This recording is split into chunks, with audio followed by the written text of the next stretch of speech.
Okay, dear colleagues, we are here now after the coffee break, and we should start the fifth session of our conference.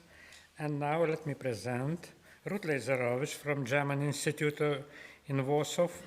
And the presentation will be about dreams about the future of Memel, imaginations between the Free State and trade perspectives from the point of view of Jewish entrepreneurs. I know Ruth Leiserowitz, I think, for the 30 years. She worked at our institute before it was the center for the Prussian and Western Lithuanian history. And we had a lot of projects regarding students, regarding some conferences, excursions into the Poland lands, former German lands in Eastern Prussia, etc., etc., etc. So I think that Ruth is not only belongs to the German Historical Institute, but also to the Klaipėda University and our institution. But now she's a deputy director of the German Historical Institute in Warsaw and professor at the Humboldt University in Berlin in Germany. And she is also an author of the number of books, articles about the process of deportation from the Memel after the Second World War, about the Jewish-Lithuanian relation, Jewish history in the Memel, about the Wolfskinder, etc., etc. And now, please, Ruth, you're welcome here. Mm-hmm. And you know the place quite well here. Thank you, Vygantas, for the introduction. Thank you for the invitation to the conference. And I have 5 brief remarks about my topic. And first, my introduction. What I'm telling here is a short section dealing with social and economic history in micro perspective. I can show here that we have a continuity of problems in our research area of Danzig, East Prussia, Memel in the beginning of the 1920s. There are problems that Lithuanian Jews, the so-called Litvaks, and Russian Jews were already facing at the outbreak of the World War I. The dissolution of the Pale of Settlement in 1917 and the collapse of the Tsarist Empire, as well as a changed geopolitical environment, had made the situation much more complex. What can my brief account accomplish? First, it provides empirical findings about the life in the city Memel.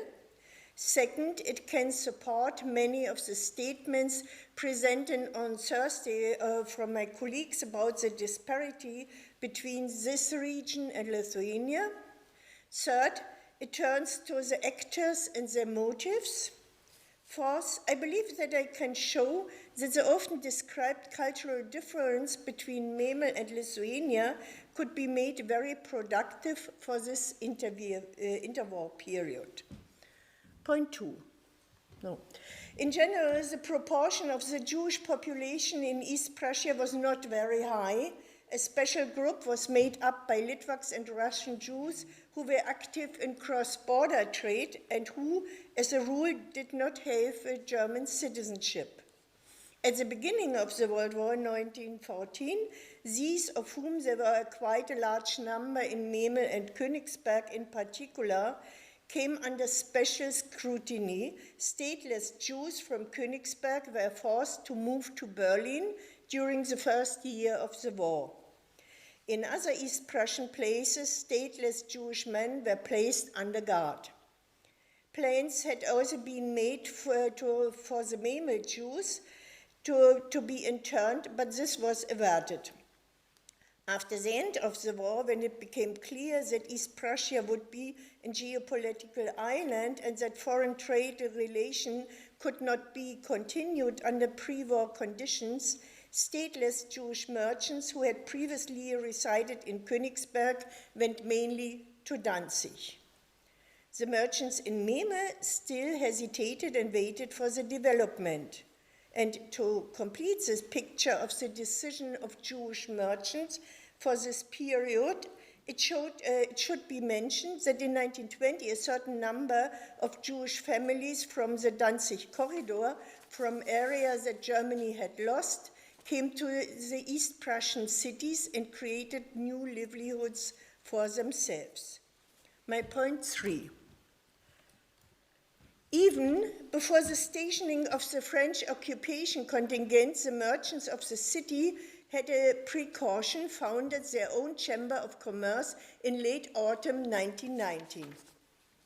According to German understanding, the inhabitants of Memel continued to be German citizens. The Allies, on the other hand, referred to them in 1920 as citoyens de Memel.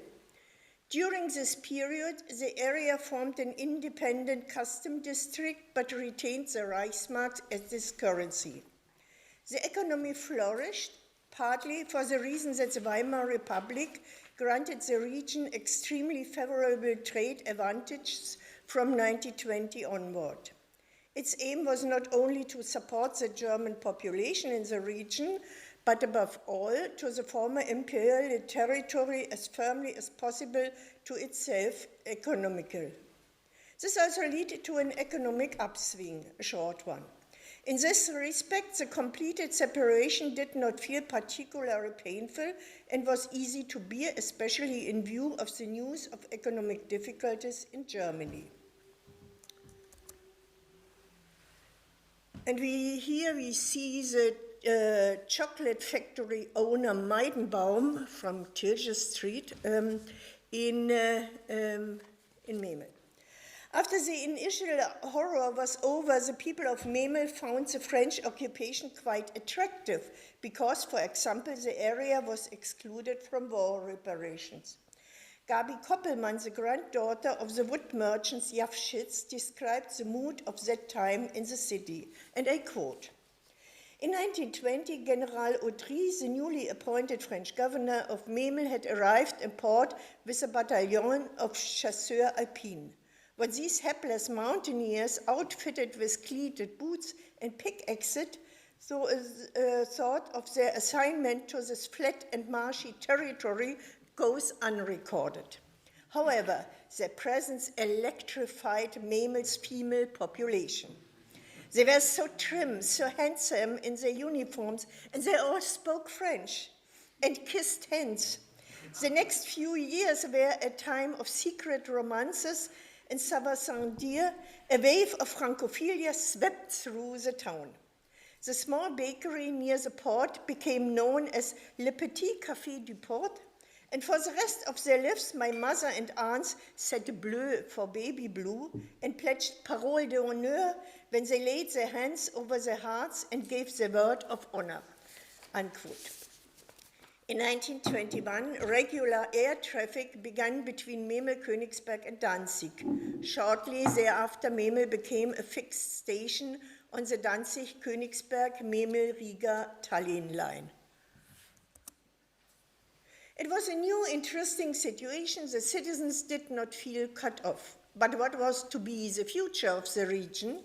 There was a proposal to establish a free state in Memel on the model of Danzig, an idea that found favor especially in the city's business circuits. The Free State of Danzig was a great model for most Memel economic actors. The journalist of the local newspaper, the Memeler Dampfboot, the most important daily of the city, wrote in the New Year's issue of 1921, I quote, "The politics of all our area, however, was a question that occupied us first and foremost last year and also remains the main question that we ask ourselves the new year. We recognized the right path in 1920 and must continue to follow it in 1921. What we strive for in the political as well as economic field, what we must expect from the new year, was expressed by the Memel Chamber of Commerce in its resolution of November 19. An early decision on the future organization of the Memel region, which can only bring independence similar to that for Danzig," unquote. The quote shows that the precautionary body of merchants was in fact a driving political force in the city at this time.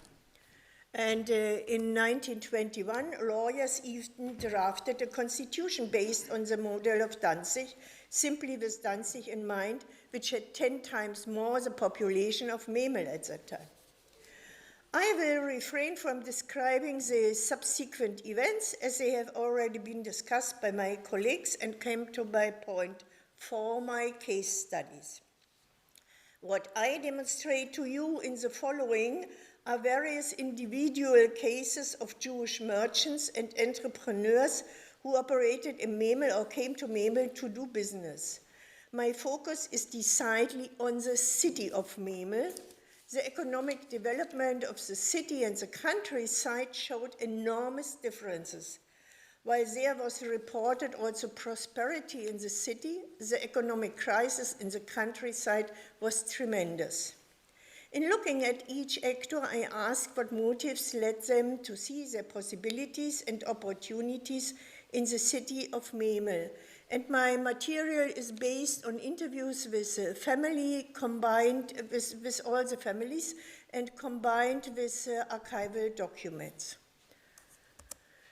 I have already shown a picture of the most famous representative of the Naftal family. Here we see the four brothers together who run several wood trading businesses in Memel.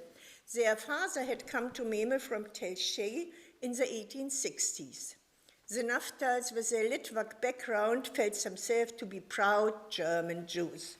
Nathan Naftal contributed significantly to the establishment of the Memel Timber Syndicate, which was created in 1930, united 5 different enterprises and importing timber from Soviet Union, what revived the timber business. In 1931 till 1937, only the sawmills of the Klaipėda Timber Syndicate processed about over 1 million cubic meters of timber shipped by rail and sea from Soviet Union.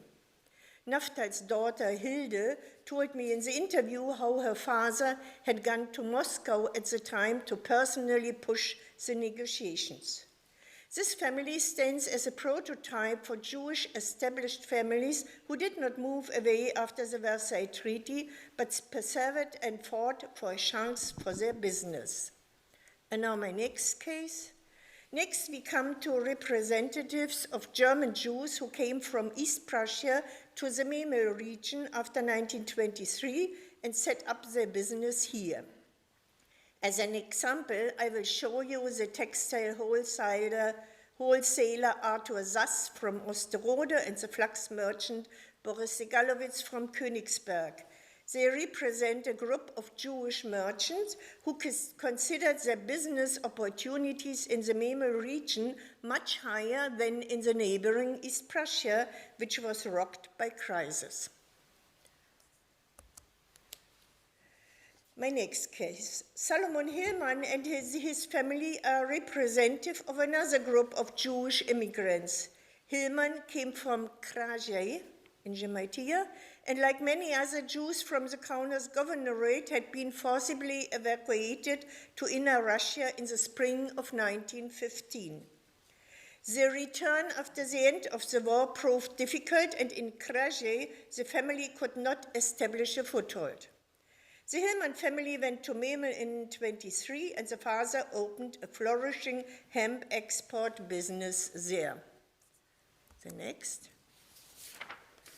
The Lippmann family had a similar story behind them. They did not find their property in Žemaitija after their late hard-won return from forced immigration to Russia in 1915, and likewise decided to make a new start in Memel.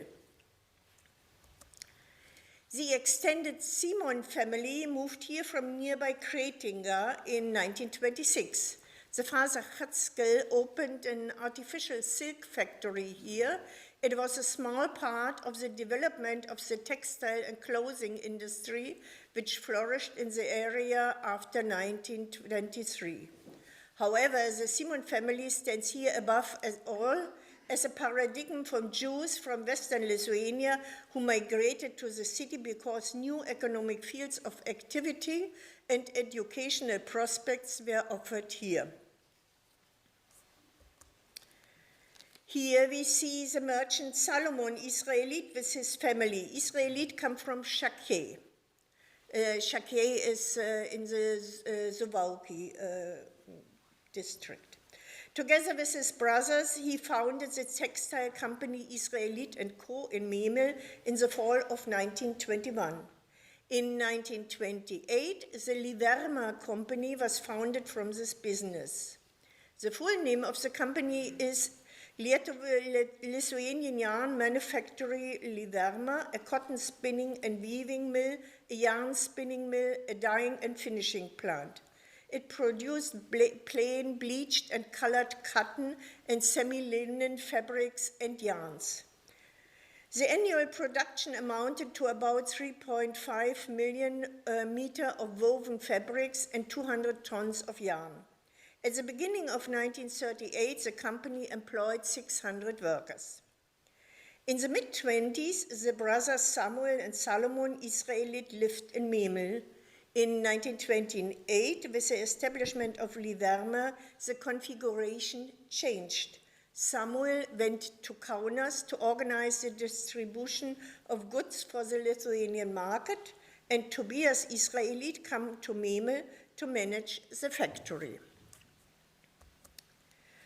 From the biographies of some people exist, even for the descendants, only fragments.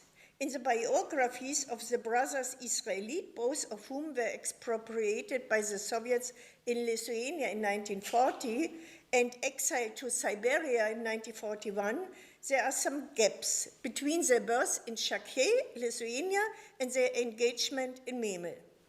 Only the files of the National Socialist Treuhand in Germany provided clues from which further information emerged. The Israelite family had moved with their children to Königsberg at the turn of the century, where the father was engaged as a quite wealthy grain merchant.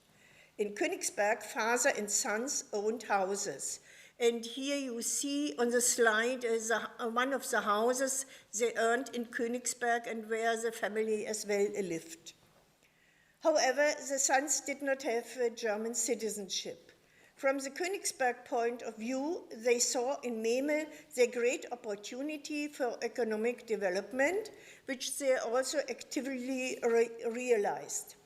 Their new factory was built with very modern equipment, and the same can be said for the other newly established factories of this branch in Memel at this time, like the Feinberg enterprise and so on.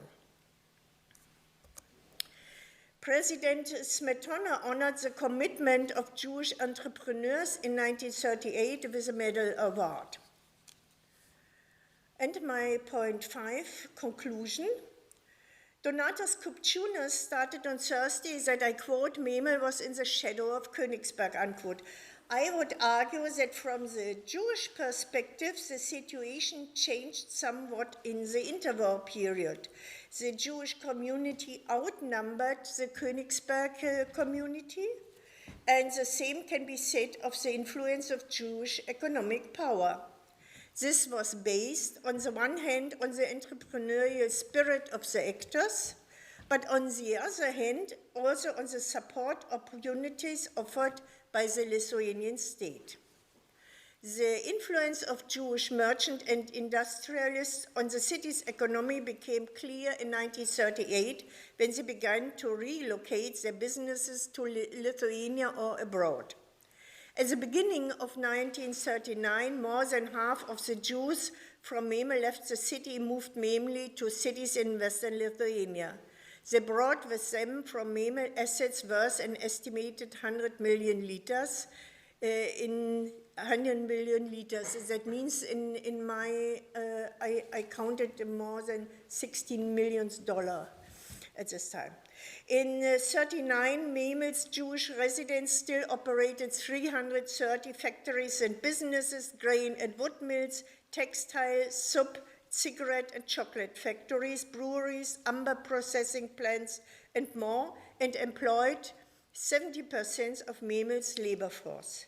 The estimated value of Jewish assets before reintegration into the German Reich was about 300 million pounds sterling. Thank you for your attention.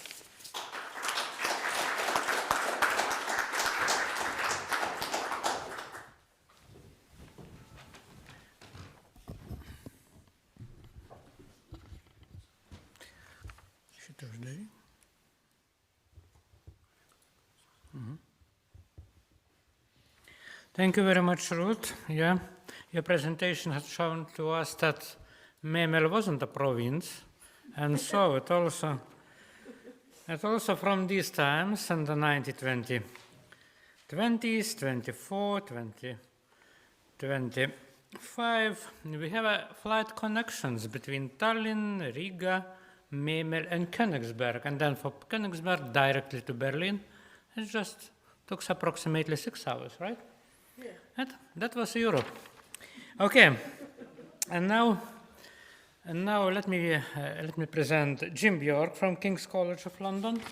Here with the presentation, The Votes of Others, Considering the Mutual Influences of Postwar Frontier Plebiscites from the Perspective of UP Silesia. Jim Bjork is a reader in modern history at King's College in London, and he previously taught as a visiting professor and postdoctoral fellow at various universities in the United States of America, and he got a PhD from the University in Chicago, and working mainly on the social history of religion and the history of nationalization in modern Europe, with a point of to the Central Europe and also Poland. So please, Jim, take a stage.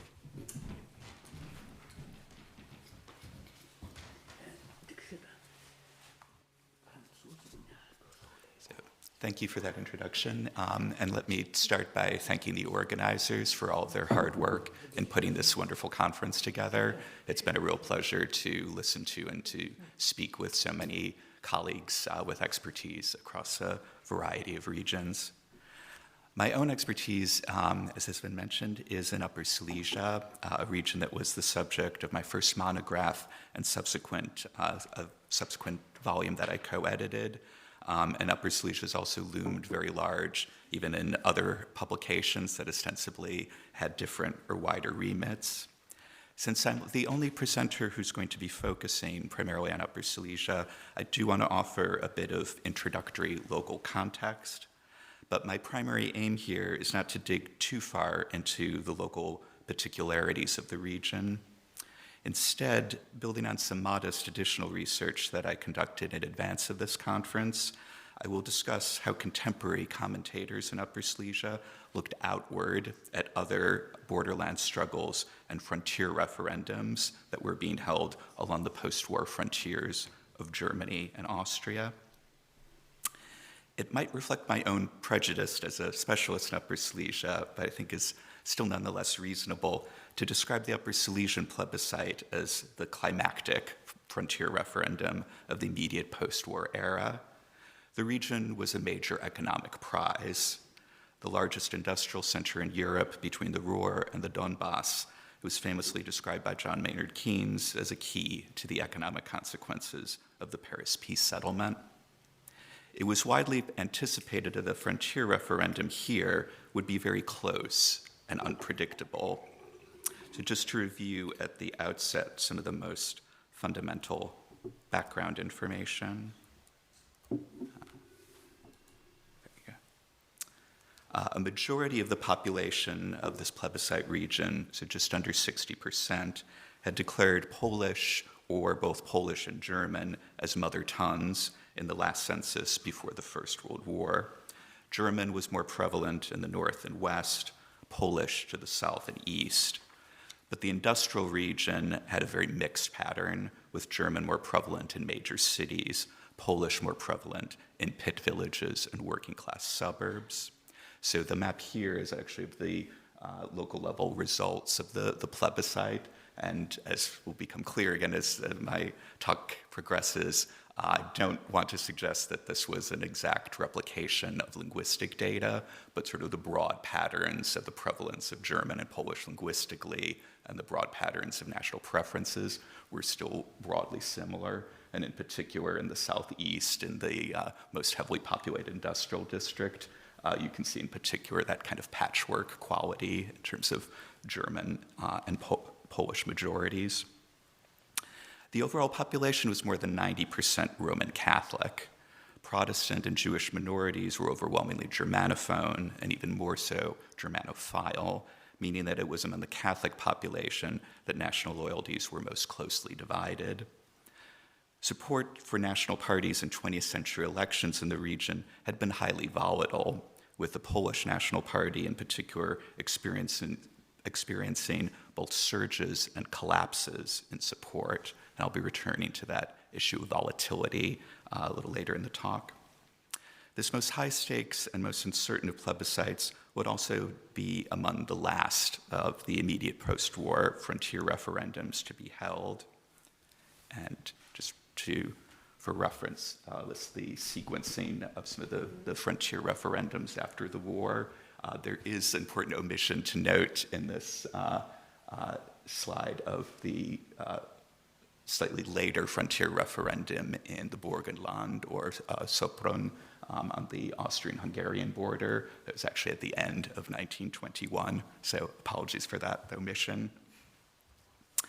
The fact that Upper Silesians observed the outcomes of other frontier plebiscites unfold as they prepared for their own referendum provides an interesting angle for examining how contemporary observers more generally understood these unique exercises in self-determination.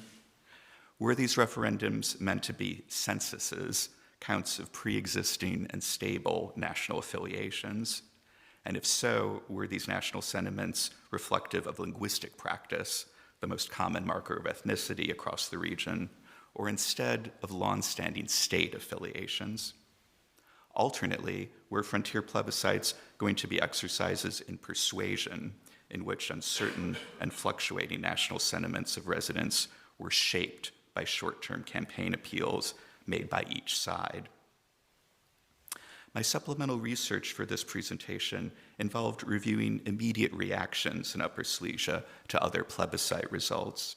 So I took into view plebiscites in Schleswig and in Carinthia, but the most extensive reactions that I found, not surprisingly, were in response to the plebiscites in East Prussia and Marienwerder in July 1920, which, like the Upper Silesian plebiscites, involved a choice between Germany and Poland. I looked through some of the most popular Upper Silesian newspapers, focusing in particular on the local Catholic and socialist press, since this was, as I mentioned, overwhelmingly Catholic, as well as heavily working class population. And my talk is also informed by some of the internal documentation of the Polish and German plebiscite campaigns, and finally some very opportunistic additional archival research during a short trip to Warsaw earlier this year. The plebiscites in southern East Prussia and Marienwerder, so Mazuria, Warmia, and Kwidzyn in Polish, were held on July 11, 1920. The results could scarcely have been more emphatic, with more than 90% of voters opting for Germany, including 98% of voters in southern East Prussia. Immediate reactions in the pro-German and pro-Polish press in Upper Silesia were, of course, reflected this lopsided outcome. The Catholic center-affiliated Oberschlesischer Kurier, for example, rejoiced at what it called this glorious victory, while Katolik, Polish periodical, The Catholic, lamented what it described as a very painful defeat. But what did observers on each side think were the implications of this result for the upcoming vote in Upper Silesia? The German press tended to make confident but rather vague and sweeping extrapolations. A front-page article in the Courier argued that, quote, the circumstances here are hardly any different than in East and West Prussia, as the referendum will demonstrate, end quote. The crucial point was that all of these regions had large populations that had registered Polish as a mother tongue. This is true of almost half of the population of southern East Prussia, but the overwhelming majority of them had nonetheless voted for Germany. The assumption that this overall pattern would apply in Upper Silesia seemed to override any consideration of the very different demographic profiles of these plebiscite zones. And these differences included very different economic profiles. So East Prussia and Marienwerder were overwhelmingly agrarian, while Upper Silesia, again, was very heavily industrial. They also had very different religious profiles, majority Protestant in Missouri in particular, again, heavily Roman Catholic in Upper Silesia, and also very divergent previous electoral histories. So the Polish National Party had never performed strongly in the Prussian plebiscite zones, but had quite robust, albeit variable, results in the early 20th century in Upper Silesia. The organ of the Polish Socialist Party, Gazeta Robotnicza, had a much more vigorous initial response to these plebiscite results in East Prussia. On the one hand, the editors vehemently rejected the legitimacy of the plebiscites in East Prussia and Marienwerder, emphasizing episodes of violent intimidation and the role played by emigrants from the region to Western Germany who returned to vote in large and ostensibly intimidating numbers. But alongside this dismissal of the referendum as a comedy, that's the term that was most often employed, the editors of Gazeta Robotnicza articulated a rather different and arguably somewhat contradictory account of this outcome, and that account hinged on false consciousness rather than naked force and fraud. Masuria, the editors noted, was a, quote, purely agricultural land, and so by nature conservative. They elaborated, quote, the conservative Masurian peasant was not able to take advantage of revolutionary freedom, end quote. This was a rather hopeless diagnosis of the circumstances in those regions. Massive and long-term agitational work would presumably have been necessary to change those mentalities. But this explanation did seem to provide hope for the upcoming Upper Silesian plebiscite, given its very different demographic profile and longer history of at least partially successful national and social activism. The editors optimistically concluded, quote, the Upper Silesian worker is not a Masurian peasant, end quote. There were, in short, plausible rationales available to pro-German commentators to argue that the Upper Silesian plebiscite was sure to mimic the results of the Prussian plebiscite. There were equally plausible rationales available to pro-Polish commentators to argue that the Upper Silesian plebiscite was sure to diverge from those results. But there was yet another interpretation of the Prussian plebiscites that was less explicit, but I would still suggest very much evident in the penumbra of broader discussions of the time. Rather than reflecting either state loyalties built over centuries or ancestral ethnic ties, the results of the Prussian plebiscites could be seen as demonstrating the power of timing and contingent circumstances to shape voting behavior. Now, the specific circumstance that really overshadowed the Prussian plebiscites in July 1920 was the Polish-Soviet War. At the time of the referendum, a Soviet offensive had begun achieving remarkable success, generating uncertainty about the ability of the Polish state to survive the onslaught at all.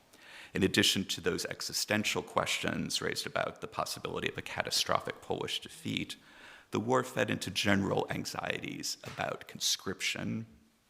As late as September 1920, Wojciech Korfanty, the leader of the Polish plebiscite campaign, warned the Council of Ministers in Warsaw that if Poland was still at war with the Soviet Union on the eve of the Upper Silesian plebiscite, the prospect of military conscription, Polish military conscription, would cost the Polish side 300,000 votes. Korfanty spoke from experience when speculating about the volatility of Upper Silesian voters. During his long career as the leader of the Polish party in the region, he had witnessed support for that party alternately surge and plummet from one election cycle to the next. And this was especially true in the pit villages and industrial suburbs where Korfanty himself grew up. Descriptions of an Upper Silesian electorate riddled with undecided voters can also be found across the political spectrum and from the first months after the conclusion of the First World War up until the eve of the plebiscite. At a meeting of the Silesian Provincial Council in December 30th, 1918, Ewald Latach, who's a regional activist affiliated with the Catholic Center Party, estimated that at that moment, 80% of Upper Silesians living east of the Oder River would vote for Poland in a referendum. This was a far higher percentage than had ever supported the Polish party in previous elections. But his logic was that now, after Germany's decisive military defeat, there would be an overwhelming backlash, not only against sitting officials or against a particular political party, but against the German nation state itself. By the spring of 1920, as each side was building up formidable campaign organizations to sway Upper Silesian plebiscite voters, both German and Polish observers continued to emphasize the volatility and unpredictability of many residents' national preferences. As a situation report produced by the Polish military organization in April 1920 concluded, quote, relations among particular national groups changed from day to day, end quote. Such fluctuations were, of course, a source of anxiety and frustration for national activists trying to pursue a particular outcome and trying to ensure a particular outcome. But accepting, even embracing the volatility of Upper Silesians' preferences could also be a savvy strategy for speaking to and potentially influencing those voters. This involved, after all, an acknowledgement of the freedom of voters to make decisions that were not predetermined by either state or ethnic affiliation. This was a particular point of preference, a point of emphasis in editorial commentary in Katolik, the Catholic newspaper that I mentioned earlier, Polish language Catholic newspaper. Katolik ran commentary along these lines parallel to what was otherwise a rather bleak and minimalist coverage of the plebiscite results in East Prussia. On July 13th, so just a couple days after that plebiscite, Katolik ran an article entitled, quote, the title of the article was Unowned Upper Silesia. This article celebrated the establishment of the authority of the Inter-Allied Commission over the Upper Silesian plebiscite zone.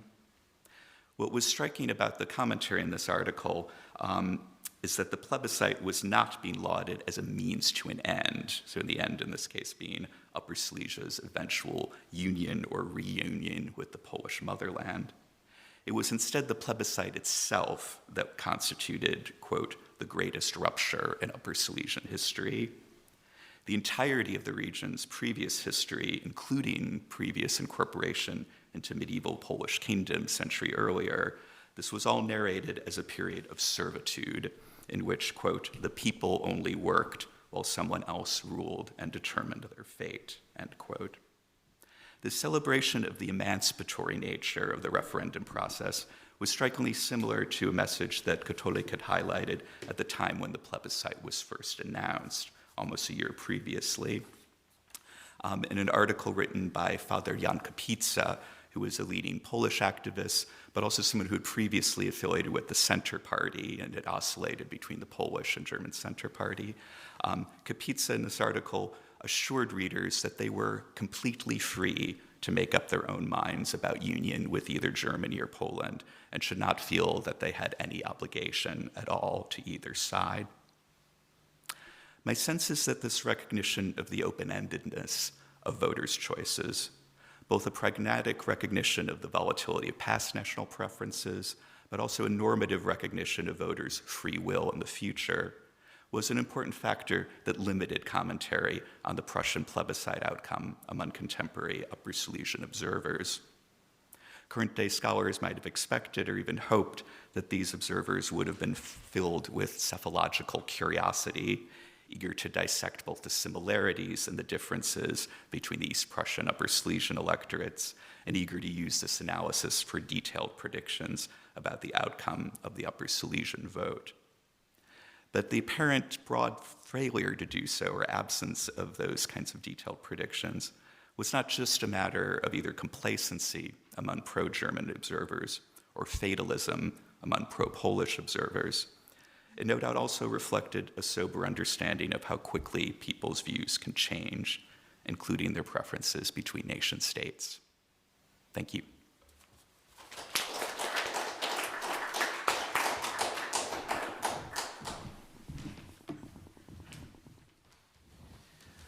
Thank you very much for your presentation, dear Jim. And now we have approximately 10 minutes for our questions and answers to questions before the lunch. So please. Maybe we can collect questions for just to spare some time. Yeah.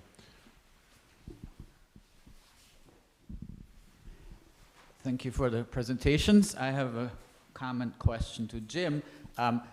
I thought it was really fascinating to see the perception of volatility in the Silesian campaign.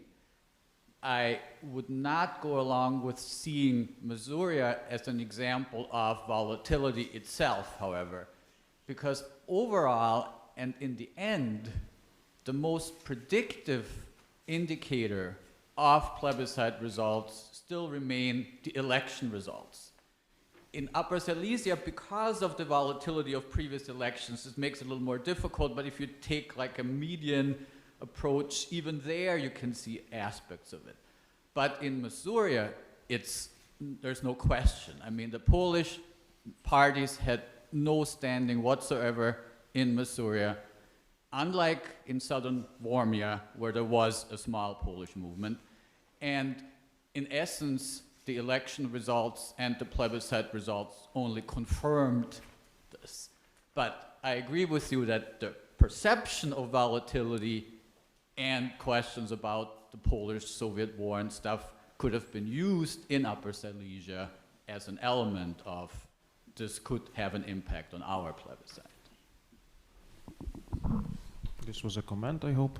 Brendan? Thank you very much. Two really interesting presentations. First question for Ruth. Very struck by what you said about the attitude towards the French occupation forces, which of course is very different from the attitude you have in the Rhineland. And I'd be interested in your reflections as to why that was the case. Obviously much less German nationalist pushback. And then the question for Jim on Missouri. So I completely understand the argument that if you were Polish leaning in Missouri that you might worry about being sucked into the Polish-Soviet war, but is there any evidence for any differing attitudes in southern East Prussia towards conscription into the Reich Army, so attitudes towards service in the First World War or other places that might have given an indication of general, how that feeds in general into attitudes? Were they less likely to want to serve in the Imperial Army? We have two other questions, but please be short. I will be very short. Just a quick question for Ruth. Can you say something about the attitudes of these Jewish entrepreneurs from the Memel region towards those Jews that emigrated from Lithuania into the Memel region after 1923?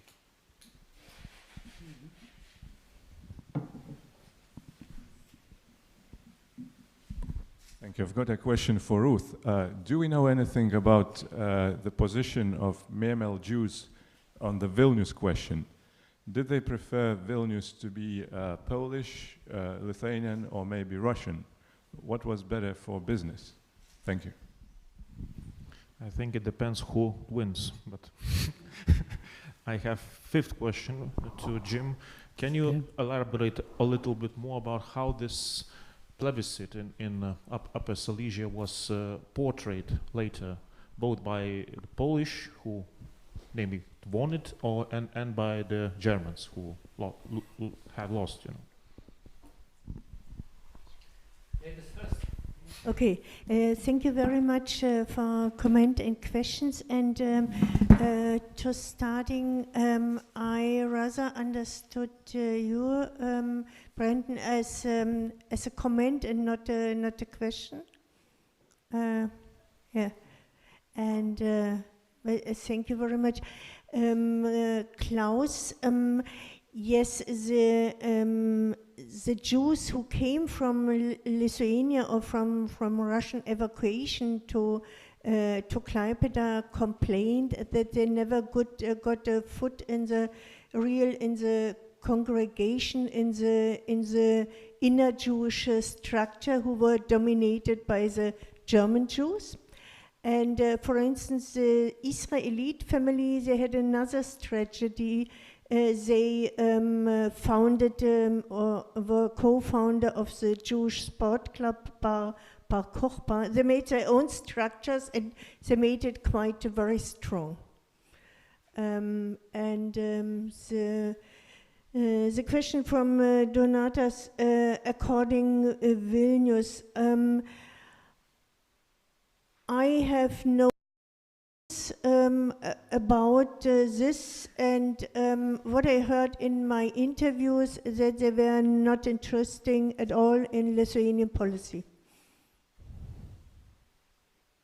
So they were thinking about the regional policy and then about some future perspectives, but they didn't so much believe in Lithuania itself. They use the current situation, but they also had the small idea that Lithuania more or less is a seasoned state.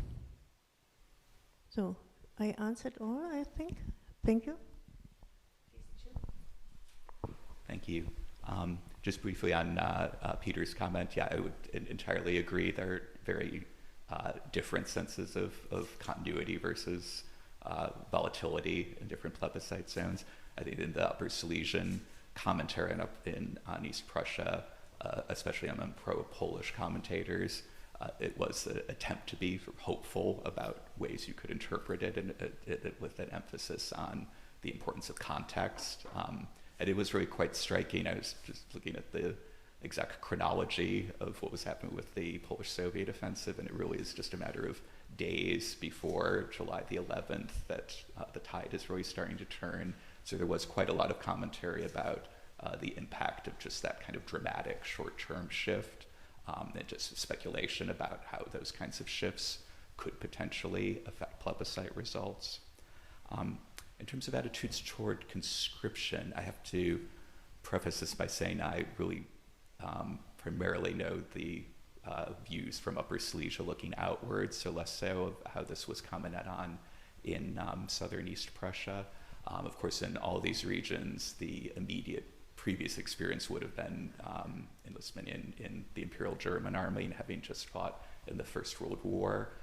The overwhelming tone of the commentary, at least in Upper Silesia, is really just emphasizing the unpopularity of conscription or service in any war, really less so than a sense of kind of patriotic preference for one army or the other, but just the idea that if Poland is a state currently at war, the prospect of conscription would be detrimental to the Polish electoral cause. And on the question about, I think we're curious more about the immediate reactions or take on the results, or more of the long-term memory, more of the immediate? No, more on the long term. The long-term memory. So it's interesting, maybe one way to answer this is in the recent round of 100th anniversary commemorations for events in Upper Silesia, it is telling that the events in Poland really did focus on the uprisings, that two of them that preceded the plebiscite and one that followed in May 1921, and less so on the plebiscite. So I think that speaks to an overall sense of this as still being a defeat, even if not nearly as lopsided or dramatic as what you see in the East Prussian plebiscite. So I think in terms of longer-term memory, that sense of disappointment that clearly the pro-Polish results did match up with the linguistic or ethnic statistics still kind of dominates. That said, I think there is a more kind of subtle and detailed interpretation that can really draw on, as you can see from that map, quite mixed results and some elements of local success stories in mobilizing pro-Polish sentiment. But it, again, is quite striking that the memories of the uprisings, of that kind of self-help, so a bit more like the narrative in Klaipėda does tend to dominate over a memory of the plebiscite as a voting experience.